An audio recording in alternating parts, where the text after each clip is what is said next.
Une nouvelle vie, roman adapté par les éditions Remue-Ménage en 2023, maison d'édition spécialisée dans la création de livres et d'outils pédagogiques accessibles.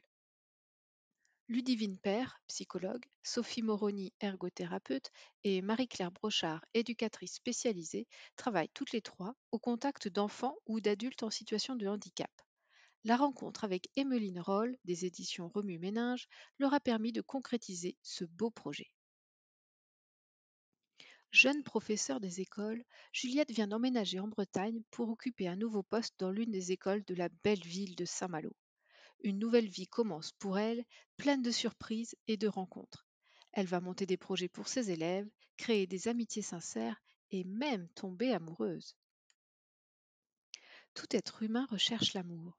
S'il fait beaucoup rêver, il peut aussi inquiéter, faire peur. C'est un sujet qui revient souvent dans les ateliers individuels ou collectifs mis en place par les soignants, et c'est la raison pour laquelle le choix de ce thème s'est imposé.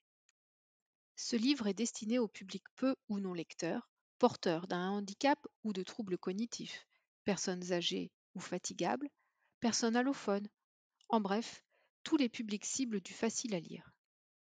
L'adaptation a été travaillée à travers 5 axes: une lecture facilitée, une mise en page adaptée, des illustrations pour guider le lecteur, une version audio intégrale à écouter, des aides à la lecture.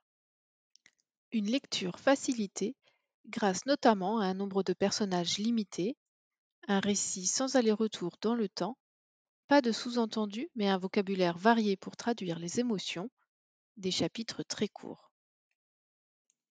Une mise en page adaptée qui concerne la police et taille de caractère, des interlignes larges, un texte non justifié.